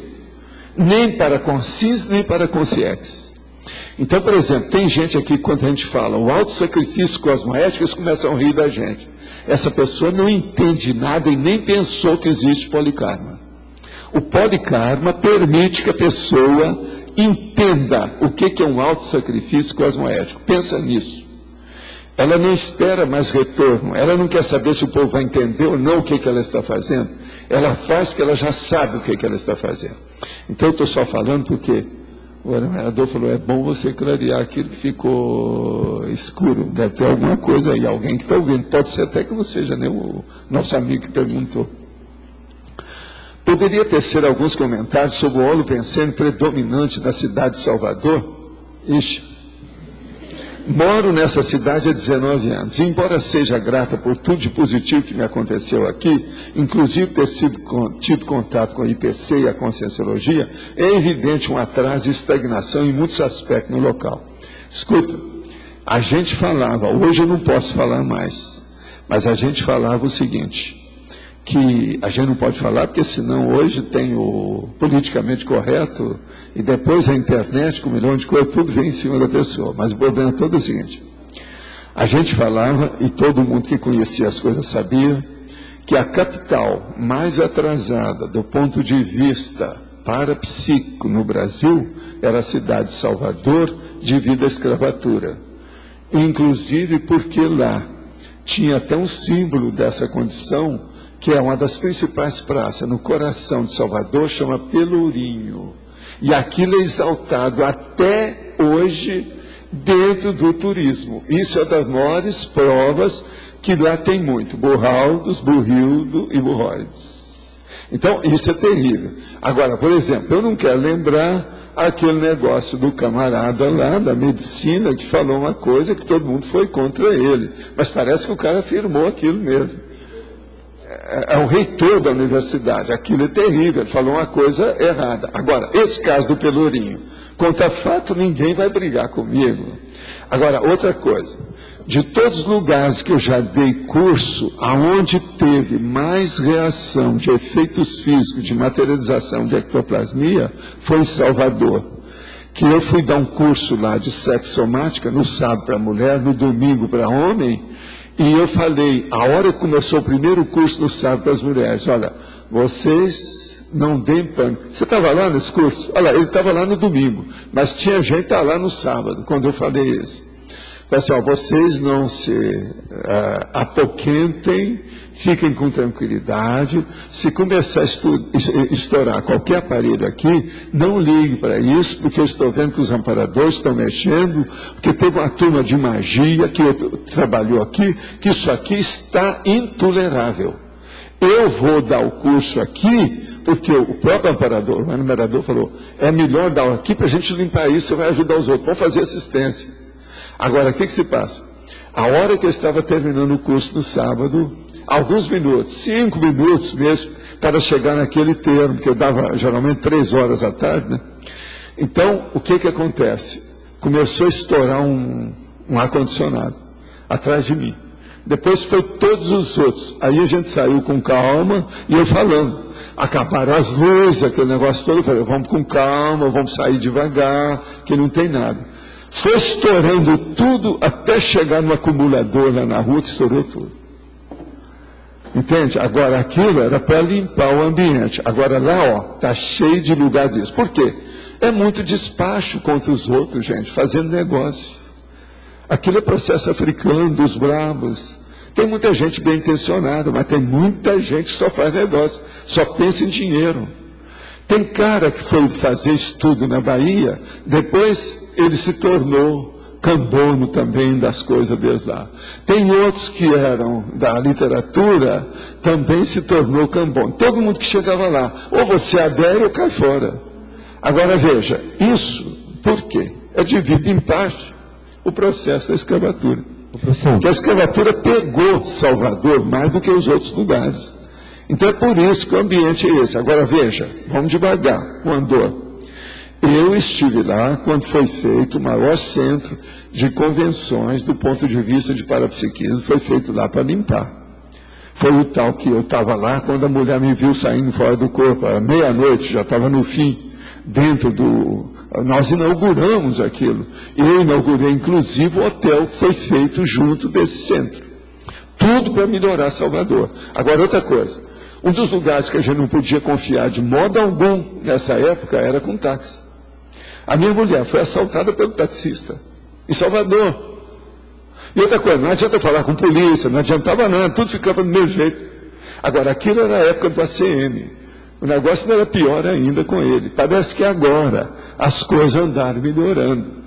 Então a esperança é a última que dessoma. A gente então, eu espero que a sua cidade de Salvador, que o Salvador apareça, porque até agora ele não apareceu, não. A situação é brava aí. Agora, é uma beleza, o povo é muito alegre, é muito festivo, tem gente muito boa no meio. Outra coisa, tem gente muito inteligente no meio dos baianos. Agora, o que tem de gente também desperdiçada lá nesse meio não está no gibi. Isso tudo é verdade. Mas o que você quer falar? Valdo, dentro dessa mesma lógica que você comentou a questão de Salvador, que muito desse processo extrafísico, o holopensene, está atrelado à escravidão, né? Repercussão disso. O que você atribui o desenvolvimento da criminalidade no Rio de Janeiro, dentro dessa mesma lógica? O Rio de Janeiro, a coisa pior é por causa do processo que eles não fizeram a reurbanização da cidade. Deixaram que as coisas crescessem no morro. O morro acabou com o Rio. E outra coisa, isso já era falado desde o século XIX. Agora, quem piorou tudo foi o Brizola. Porque o Brizola não era de lá, o Brizola não era carioca, ele estava pouco ligando para o Rio de Janeiro. Todo mundo sabia disso. Mas isso do ponto de vista intrafísico, mas existiu algum motivo Não, o problema todo é que lá foi a ex-capital, todo mundo dava o contra lá, as invasões do Brasil maiores, ou era lá para Pernambuco, ou era lá, mas a maioria era aqui embaixo, que ali era a capital. Por que é que sempre se quis levar a capital para o interior? Porque o Rio sempre tinha ataque das coisas, era lá, entendeu? Era difícil. Por que é que tem aquelas barragens todas lá na entrada, aquele processo todo, aqueles fortes, das pequenas ilhas, tudo quanto é lá, tem, até Copacabana tem. O posto 6 lá tem lá um forte, está tudo lá. Agora, então, veja, ali o problema é que eles não fizeram arruamento, a reurbanização, não colocaram o povo, deixaram que tudo crescesse de qualquer maneira no morro. Entende? Com samba, aquela coisa toda, você já viu. E veio o Brizola, que não era de lá, que não via nada. O Carlos Lacerda tinha alguma ideia do assunto. Ele chegou a começar a reurbanizar. Mas depois veio o Brizola e acabou com tudo. E depois, os governos que apareceram, eles só escolhem gente pior, por causa do processo do jogo do bicho, aquele povo. O jogo do bicho, por exemplo, foi um dos que pioraram mais o Rio de Janeiro. E aquilo vem do século XIX. Por quê? Era o povo do jogo do bicho que sustentava toda a vida básica da política, de movimento, colocar o cara, quem é que vai ser o político, quem é que vai ser eleito, tudo era isso. Agora, nós, lá no Rio de Janeiro, a gente esteve lá, eu mesmo vivi lá mais tempo que qualquer outro lugar. Eram péssimos governos, né? De tudo quanto é jeito. O melhor governo que nós tivemos lá foi o do Carlos Lacerda. E foi ele que fez alguma coisa em matéria de reurbanização. Porque lá precisa disso. Agora eles estão com um plano lá que parece que é mais sério. Colocando o muro agora. Estão colocando o muro, estão acertando a coisa. O muro não é que ali vai separar do jeito que Israel faz, não é bem isso não. Ali é para evitar que o crescimento cresça sem ninguém ver. Porque ali agora não vai ter jeito. Se houver qualquer coisa, todo mundo vai ver. E outra coisa, vai evitar que as pessoas morram mais cedo, devido à lixaria que aquelas favelas criam. Os lixões que tem ali matam muita gente. Você tem que lembrar que eu fui médico nas favelas. Eu senti o negócio na minha pele. Eu trabalhei na Catacumba e lá na Rocinha. E outra coisa, eu trabalhei uma boa temporada nisso. Eu desisti porque a situação, o dia que eu vi que aqueles caras tinham mais dinheiro do que eu, tinha mais eletrodoméstico do que eu falei assim, eu não estou fazendo mais assistência do jeito que era no interior, não adianta mais nada isso aqui. O dia que eu fui visitar lá uma pessoa que estava em casa para eu atender, cheguei lá e vi que tinha mais eletrodoméstico, todas as coisas dentro daquela casa, daquele barraco, do que no meu apartamento. E eu com meu dinheiro, minhas coisas todas que eu podia comprar, um milhão de coisas, eu evitava aquilo. Como é que aquele povo tinha tanta coisa? Eu comecei a pensar, falei assim, tenho que fazer educação disso aqui, não tem outro jeito. Na hora que eu saí dessa casa, eu olhei, tinha uma mulher lá, entregas baratas, que bebeu demais. Estava lá, entregas baratas. Uma mulher moça, 30 e poucos anos. A gente foi atender, etc., dar um jeito e tal. Então, o que eu vejo é isso. A situação é precária. Agora, por exemplo, o Rio. O Rio é uma metrópole, né? Salvador ainda é coisa pequena. Agora, o Rio não. O negócio é muito sério. É coisa grande. Historicamente, desenvolveu muito mais. Era capital federal, aquele negócio todo. Isso é terrível. Outra coisa, a hora que levaram para Brasília, eles esgotaram o Rio de Janeiro. Você sabe que colocaram o Rio pedindo esmola, né? O povo não gosta que fala isso aí, principalmente a turma de Brasília. Mas esse negócio foi bravo. E isso foi depois do Juscelino. A coisa esgotou. Eles acabaram com muita coisa. Eles não pensaram no Rio de Janeiro. Quiseram ir embora e não olharam para trás. Isso é terrível. Agora, quase sempre é assim. A pessoa, quando vai assentar em algum lugar, ela esquece de onde ela veio. Isso é uma pena. Israel fez a mesma coisa. Olha lá, estão brigando até hoje com os palestinos. Quem entrar lá, eles não viram o povo que estava morando lá. Foram invadindo, tomando conta, não quer saber. E a ONU bateu palma. Aí, o que é que deu? Está a guerra dos 30 anos, dos 50 anos, está tudo aí de novo, a guerra dos 100 anos. Professor, Sim. Aqui, letra B.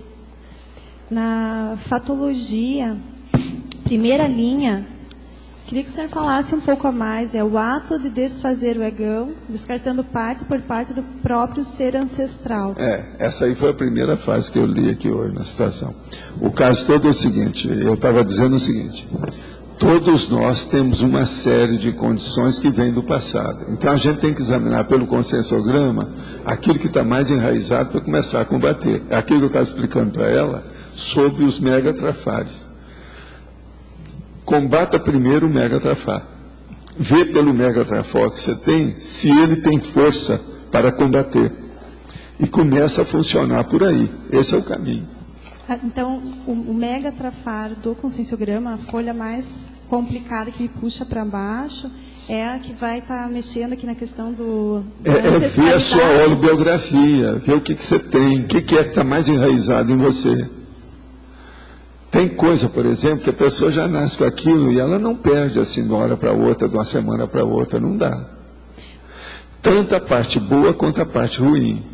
Uma pessoa que é elegante, ela vem num corpo todo alterado. Ela vai ser elegante dentro daquele corpo.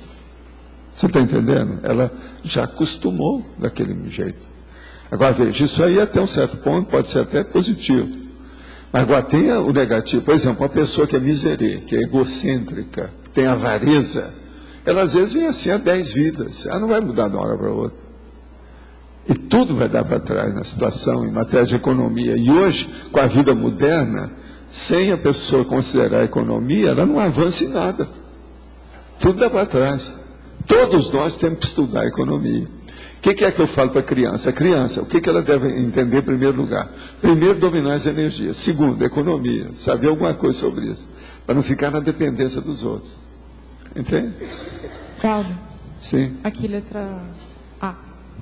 Ali na página 22, efeitologia, a potencialização dos efeitos prolíficos do egocídio na autoevolução. Você pode comentar? Sim. A potencialização dos efeitos prolíficos do egocídio na autoevolução. A hora que a pessoa começa a desbastar o processo egóico maior dela, que ela tem aquele egão maior do que o edifício que ela mora, o que se passa? Ela começa a ver os outros. Ela começa a olhar as outras pessoas com outros olhos. Então, as abordagens começam a mudar no relacionamento dela. Acontecendo isso, ela vai ficar simpática aos amparadores das outras pessoas. Ela vai acabar tendo um amparador. Que antes ela nunca nem pensou nisso, passava longe, amparador perto dela. Então, a hora que diminui o egão, a pessoa, aquilo se transpõe, vai longe, é o processo da intercompreensão.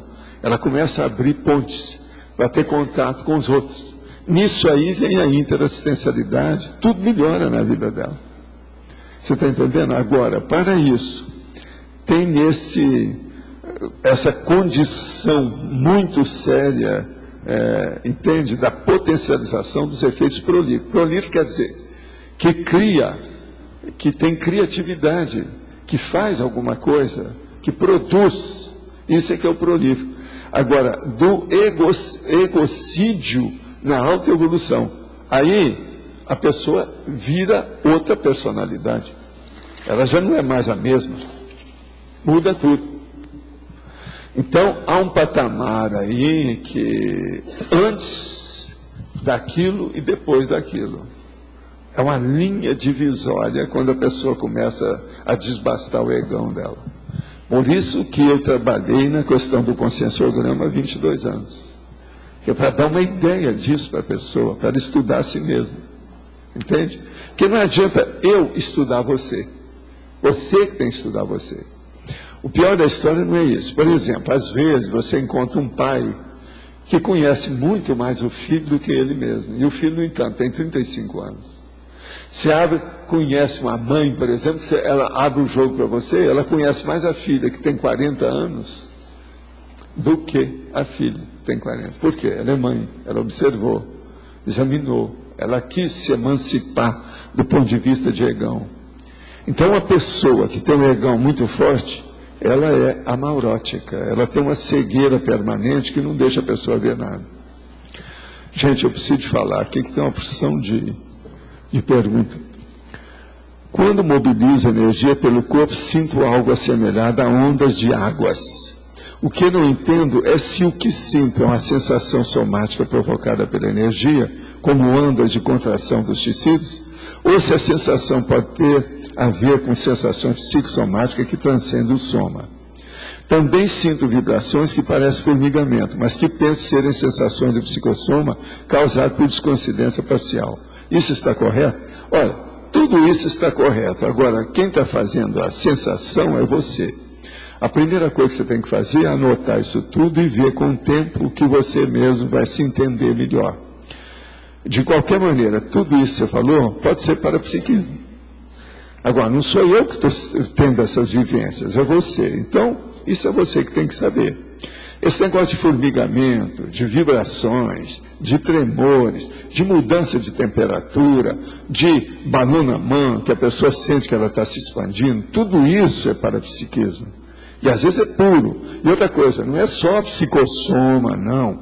Isso é energia. O negócio está funcionando, pode ter uma descoincidência do seu processo. Mas isso é você que tem que ver.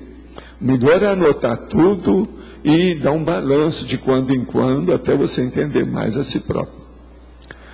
Qual a diferença entre te respeitar e te admirar o teu trabalho e inflar o teu ego? Qual a diferença entre competência e egão? Como identificar o que é de autossegurança e o que é do narcisismo? Você pode me dar umas dicas? Sim. A primeira coisa é o seguinte, por exemplo, se a pessoa ela está expondo alguma coisa para fazer atares, não interessa se ela expõe a si mesma. Não interessa se as pessoas não vão entender isso. Se o processo é tarístico, a pessoa deve esnobar a situação, esquecer e seguir em frente. Agora, se ela tem alguma intenção de se projetar, de aparecer, de se ampliar egocentricamente, seja de um ponto de vista de vaidade, de orgulho ou de egoísmo, aí é que o negócio está errado. Agora, você tem que ver a pessoa. E outra coisa, uma pessoa que tem competência, ela não precisa de autopromoção. A competência dela já faz a autopromoção. Então pensa bem nisso. Uma pessoa que já realizou alguma coisa, não precisa de falar nada. A verbaciologia, ela já chancela a condição da consciência. Verbação. Faça primeiro, depois, se precisar, você fala. Se precisar, você nem precisa falar. O serviço que você fez, fala por você. A consciência livre é também uma mini peça, só que incompreensível para nós é. A gente não sabe como é que é isso, mas é isso mesmo, você está falando certo. Está aí. Agora, ó, você está se sentindo bem em dizer que a consciência livre é igual a você? Não, eu estou só lembrando um aspecto. Agora, veja, o que é que fez você fazer essa abordagem? Não é bacana pensar nesse outro aspecto? Qual a relação da centrifugação do ego com a mudança de postura do Locke, o local of control, externo para o interno? O que fazer quando temos uma necessidade grande de aceitação alheia a ponto de ter omissões deficitárias crescentes? A primeira coisa é o seguinte, isso tudo é tolice, falta maturidade, falta experiência. Lá pelas tantas a pessoa tem que olhar o seguinte, não interessa se é dentro ou fora da consciência dela. A coisa mais séria que nós temos que ver é o seguinte, qual é o objetivo do trabalho que você está fazendo? Qual é o saldo da sua ficha evolutiva pessoal? Isso é que interessa. O mais não interessa. Por exemplo, opinião pública não interessa. Interessa qual é a pacificação íntima sua para fazer a melhoria do seu saldo da ficha evolutiva. Isso é que é a coisa mais séria. Agora, o Locke, seja dentro de você ou fora, o que interessa é que ele não seja o louco, mas que seja a coisa equilibrada, equilíbrio dentro e fora, sem loucura. Qual a consciência mais evoluída que o senhor conheceu pessoalmente para que o senhor realmente tirou o chapéu e disse, esse é o cara. Ele está querendo que eu fale igual o Obama para o Lula. Mais perto que o senhor viria como exemplar humano. Olha, a consciência que eu vi nesse meu corpo aqui, nessa vida, eu vi outros, mas agora, dessa mais chegada comigo, foi aquela do último capítulo do livro Projeção da Consciência. Aquela consciência foi a maior de todas que eu vi por aí afora. E para mim ela era uma consciência livre. Agora aqui, na vida humana, olha, eu já vi uma porção de gente. Uns eram grandes por isso, outro era grande por aquilo, aquela mulher era o máximo naquilo, aquele outro rapaz que morreu cedo era o máximo nisso. Eu vi um monte deles. Agora, especificamente, eu ainda não vi nenhum serenão na vida física. Então está difícil. Não é? Falar de evolução também é um pouco temerário. Então, o que eu vejo para você é o seguinte, fora do corpo, eu já vi serenões, tem uma porção. Agora, outra coisa, eu não te conheço, eu deixaria de conhecer, que talvez, né, eu vou ver alguém. Eu não te conheço, vê se aparece aí, me fala quem você é, que eu vou ver pela sua aura. Talvez é o cara. Você é o cara para mim. Só que eu ainda não te conheço de perto. Vamos ver o que a gente faz com isso. Agora, existe muita gente boa nesse mundo. Eu mesmo tenho aqui um punhado de gente muito boa aqui conosco. Como diz o nosso amigo, inclusive o meu amigo político, você tem a melhor turma que eu já vi em qualquer lugar. E outra coisa, é um povo bonito. Eu gostei dessa última também. A auto-oportunidade, a auto-ortopensialidade seria também coadjutora nessa dinâmica vivencial do sentimento racionalizado da própria importância na estrutura do corpo? Sem dúvida. Ortopensialidade é pensar com equilíbrio, sobretudo. Teria também a relação com essa dinâmica, a busca do incremento da capacidade afetiva das pessoas? Sim, mas vejam, a capacidade afetiva das pessoas que elas gostem do cosmos. Não é buscar a afetividade afetiva das pessoas, o problema disso é a capacidade afetiva visando você. O negócio é o cosmos, é ver todo mundo. Então, a primeira coisa é fazer com que aquela pessoa goste, por exemplo, do cachorrinho, que ela goste, por exemplo, do vizinho. O vizinho é um tipo de parente que a gente tem, não é? O senhor poderia falar mais sobre o valor desse incremento, da ampliação da capacidade afetiva? Ela também tem relação com a melhoria da autoimagem consciencial? Sem dúvida. A parte afetiva ajuda, mas se você não levar as suas emoções para ter sentimentos elevados, junto com as outras pessoas e junto com a vivência, está danado. Então o processo todo é sentimentos elevados no lugar das emoções, para você começar a entender a afetividade e depois você entender a sexualidade, porque senão nós vamos ficar por aí. Eu e milhões de pessoas usamos o celular como despertador. Como isso afeta nosso soma e energossoma? Como as ondas eletromagnéticas nos afetam? Olha, eu não uso celular, eu quero só te falar, porque eu acho que isso aí prejudica a cabeça da pessoa. É igualzinho, por exemplo, eu não uso aqui, nada que mexa no meu ouvido aqui, para colocar micrófono. Eu não quero saber. Se for de fora aqui, até que eu topo. Se quiser colocar um fixo aqui, vai. Mas aqui não. Por quê? Cabeça é um negócio que a gente tem que ir com calma. Eu não sei se vocês já perceberam. Vocês já viram que quando eu estou falando aqui, que eu tenho que pensar mais para responder o que me perguntam, eu tiro o chapéu? Vocês já perceberam isso? Eu só ponho o chapéu quando está muito frio ou qualquer coisa. Por quê? Eu quero ter a minha cabeça limpa para pensar. Esse negócio de calva sem cabelo é uma beleza. Você pode estar pensando nas coisas. Desde que o sol não bata para dar câncer, não tem nada. Entendeu o que eu quero dizer? Você tem que estar livre para pensar nas coisas. E outra coisa, é o tampo da cabeça que interessa. O negócio é esse. Então, ser careca tem uma vantagem enorme. Eu não gosto de falar nisso, que o povo acha que eu estou fazendo demagogia, porque é dos carecas que ela gostam mais, né? Segundo o samba, não é isso? Pois é. Você também concorda, você é obrigado a concordar comigo. Pois é. De modo que o processo todo é o seguinte, que há ondas eletromagnéticas que afetam as pessoas, existem. E isso é preciso de ser evitado ao máximo. Muito cuidado. Outra coisa, pode me explicar na exemplologia, centrifugação do egão elementar, executada por meio da reciclagem existencial, RESEX, que é aquilo que se faz fora. Centrifugação do egão evoluída, executada por meio da reciclagem intraconsciencial, aquilo que se faz dentro. Então é só a pessoa pensar.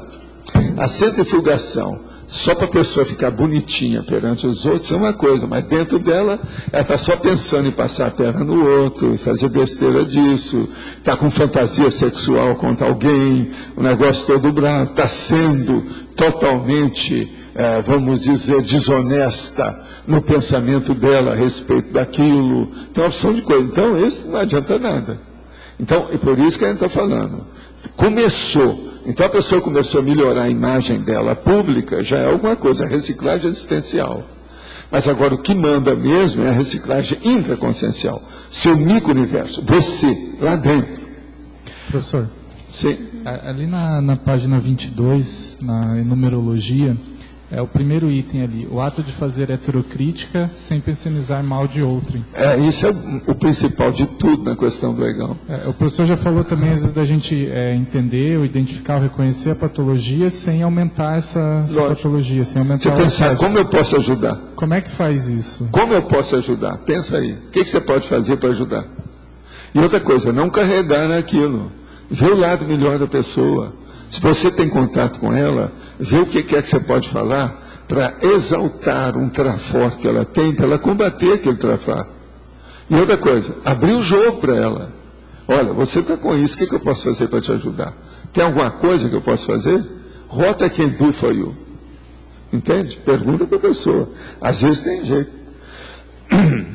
O fato de ter grande inclinação para utilizar instrumentos cortantes, tais como instrumental cirúrgico, bisturi, facas e utensílios similares, é uma tendência para manter as facas de cozinha em estado de corte impecável. Isso é o Monk. O fato de sentir prazer e necessidade em afiar o material cortante, principalmente ter escolhido ser cirurgião nessa vida, pode ser indício de já ter sido médico em outra vida, ou carrasco. Alguma vez, alguém me parou no hospital e simplesmente me disse que muitas pessoas tinham perdido a cabeça na minha mão. Ou seja, que eu tinha cortado muitas cabeças. Alguém falou antes de mim. Antes de eu ler, eu falei antes de ler. O fato de ser médico significa que é uma repetição de outra vida, deve ser considerado como assédio às sensações sentidas durante as atividades de afiar faca, por exemplo. Olha, não há dúvida, no mínimo você foi açougueiro. Hoje mesmo eu falei no açougueiro aqui, chama-se Jack o Estripador. Ele era, né, um açougueiro humano. Então veja, eu já mexi muito também com cirurgia até um certo ponto, na odontologia, em medicina, no processo da plástica e outras coisas. Agora veja, eu nunca fui de estar afiando muita faca, nem vejo corte demais, nunca colecionei espada, nunca fiz nada disso, presta atenção. Urubu observa que você ainda tem alguma tisna, tem alguma coisinha aí no fundinho que ainda está dando ainda alteração. Isso aí é bom você ver. Agora, ó, observa bem, eu não li isso aí, porque chegou tudo uma vez aqui, ó. Hoje nós temos já 23 perguntas aqui. Agora, o problema todo é o seguinte: antes de eu ler esse tópico, alguma vez alguém me parou no hospital e simplesmente me disse que uma pessoa tinha perdido a cabeça na minha mão, eu falei o negócio de carrasco antes de ler isso. Você vê que eu estou na onda certa, da condição do homem. Olha, mas você, para mim, você é o maior. Agora, ó, honre o processo da medicina. Se você já conseguiu chegar na medicina e fazer cirurgia, isso é o máximo. Vai acabar com tudo quanto é açougue, patíbulo, né? O processo da cimitarra. O que tem aí é cimitarra. No seu passado, o negócio é cimitarra. E outra coisa, não tem nada a ver com a sua etnia, pelo que eu estou vendo pelo seu nome. Mas, ó, é cimitarra. Se você não sabe o que é cimitarra, vê se te vira. Ao ir no batismo do neto, para que a nora, que usa de manipulação, não se sinta discriminada, estaria me acompliciando com Equipim e Equipex? Poderia falar um pouco mais sobre esse assunto? Olha, se você está fazendo uma assistência para a sua nora, não é para o seu neto. Se você está fazendo assistência, é bom você ir lá, participar do ritual, ajudar a situação, ela vai se sentir a tal. E outra coisa, você tem que ir com calma, porque ela é casada. Vamos dizer, o neto tem um homem. Tem que olhar isso também. Então é um processo social. Se alguém quer repetir o passado, você mostra o seu exemplo, você não quer. Mas se ele quer, você vai lá. Agora, não se acumplicie. Fala que aquilo é besteira. Quando você puder, avisa, ó, isso tudo é besteira. Vocês estão iludindo a criança. Porque vocês são iludidos, quer iludir com esses rituais. Isso é bobagem. Mas agora, para ajudar, às vezes é preciso de ir. Eu já fui em missa de corpo presente de uma pessoa que morreu, que era amiga de um amigo nosso, que estava chorando sem parar. Você vai para fazer assistência. Por que não? É preciso de ir. Eu vou em qualquer lugar, desde que seja para fazer assistência. Agora, eu não vou me acompliciar com aquilo. Eu não votei para ir na missa todos os domingos pela manhã, aquele negócio, falar com o padre na frente, o sacerdote. Eu, se vou falar com o sacerdote, eu vou perguntar, como é que é? A pedofilia aí é muito ou pouco? O negócio não é fácil, porque todo dia tem coisa, né? Professor, aqui no detalhismo, em numerologia, a última linha. A intensificação sadia do monitoramento extrafísico assistencial para si. Você pode explicar? A hora que você começa a ajudar todo mundo, no fim, aquilo tudo reverbera em seu favor. Tudo vence para você. Entendeu? Os nossos comerciais, por favor, porque nós já estamos em cima do lance. Hoje eu quero saber quantas pessoas fizeram pergunta aqui, você sabe? Que fizeram pergunta? Aqui. 12. 12? Ah, não. Então não bateu o recorde. O recorde nosso de pergunta de fora é 25. Daqui também é 25. Nós já chegamos a 50, mas em dias diferentes. Agora, hoje foi só 35 ao todo. As pontuações da tertúlia de hoje foram 15 votos online, 23 perguntas respondidas online, 12 perguntas presenciais, 78 assinaturas no livro de presença e 6 praticantes da técnica da Invexis. Hoje vamos ter 4 recados: Milena, Apex, Lilian, acoplamentário, Juliana, as Invexis e Cícero, da Apex. Então vamos à leitura dos verbetes. Ajuizamento pessoal, autocomprovação, circularidade contígua, comunicação modular, consim organizadora, constrangimento cosmoético, cosmopensenização, fato orientador, linha de abertura, macroconsciencialidade, mega-tarefa final, palco existencial, parasitismo, personalidade complexa, pertinência evolutiva, polaridade extrema, público-alvo conscienciológico, realização humana. Boa tarde. Agora no mês de maio a gente vai ter a oportunidade de aprofundar nos conhecimentos da programação existencial com o curso Proexologia. O curso ele vai acontecer nos dias 16, 17, 23 e 24 de maio. São 2 finais de semana onde a gente vai ter a oportunidade de debater, aprofundar, né, na especialidade da proexologia. Tem técnicas bioenergéticas, a gente utiliza muito a enciclopédia da conscienciologia, fazendo uma relação com a programação existencial. Enfim, é uma oportunidade para quem quer aprofundar. E para quem quer mais informações de valor, enfim, negociação de inscrição, pode estar entrando em contato na Secretaria do CAEC. Obrigada. Nos dias 24 e 26 de abril, a gente vai estar acontecendo o curso acoplamentário, a temática é estado vibracional. A gente está com uma super promoção para todos os voluntários da CCCI, como também para os teletertulianos.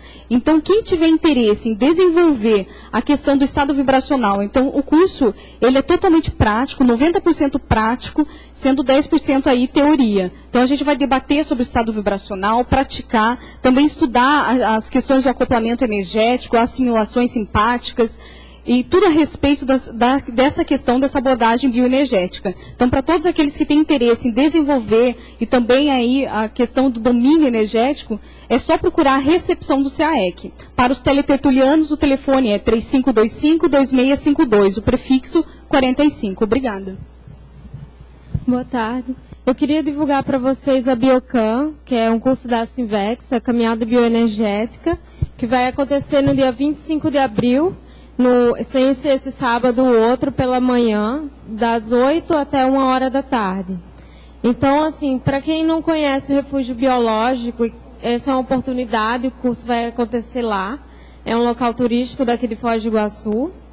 E também para aqueles que que querem trabalhar energias fora de sala de aula ou fora de local controlado, que sentem dificuldade, essa também é uma oportunidade, tá bom? Qualquer dúvida, pode entrar em contato comigo, com o pessoal da Sinvexis, ou então mandar e-mail para cursos@sinvexis.org. Eu vou estar aqui com os recibos, quem quiser fazer inscrição pode me procurar agora, tá? Obrigada. Boa tarde a todos. Eu gostaria de divulgar a conferência online da Apex, que vai ser realizada daqui a pouco. O tema é sobre a biografia da Marie Curie, tá? Ou Marie Curie. E a Marie Curie é interessante no sentido por ser uma mulher pesquisadora, pioneira no processo de pesquisa, a primeira mulher professora universitária, ganhadora de 2 prêmios Nobel de Física e de Química, e várias outras questões aí interessantes para a gente estudar como estudo de caso da proexologia e também outras especialidades da conscienciologia. Ela teve, por exemplo, um processo bastante interessante, a participação dela na Primeira Guerra Mundial, trabalhando então do ponto de vista da assistência, na condição de enfermeira, e vários outros pontos então interessantes para a gente debater hoje à tarde. A conferência é no site da Apex, que é www.apexinternacional.org, e vai ser realizada daqui a 1 hora, às 15h30. Fica o convite a todos. O verbete vencedor é constrangimento cosmoético com 10 votos. Obrigada, boa tarde, até amanhã.